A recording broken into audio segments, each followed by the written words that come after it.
প্রণাম করছিস কেন? আরে ঠাকুর প্রণাম করছি। ঠাকুর প্রণাম কেন করছিস তুই? এদিকে আয়, এদিকে আয়। যাতে তুমি তাড়াতাড়ি সিলভার প্লে বাটন পেয়ে যাও। তাই? হ্যাঁ। আর ঠাকুরকে তো বলে দিয়েছি, এবার বন্ধুদের বলার পালা। কি বলবি? যে পিপিকে সাবস্ক্রাইব করতে, লাইক করতে আর কমেন্ট করতে, যাতে পিপি তাড়াতাড়ি সিলভার প্লে বাটন পেয়ে যায়। তাই? হ্যাঁ। Thank you, thank you. Tata. তোমরা হয়তো ভাববে আমি ওকে এটা শিখিয়েছি মানে ভিডিও তৈরির জন্য, কিন্তু বিশ্বাস করো ওকে একদমই আমি শিখাইনি।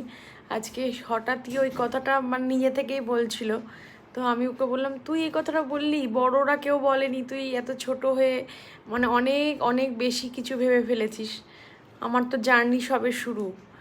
তো ভাবলাম ওর এই মনের কথা, মনের ইচ্ছেটা একটা ছোট্ট ভিডিওর মাধ্যমে তোমাদের কাছে তুলে ধরবো, তাই জাস্ট ভিডিওটা বানানো।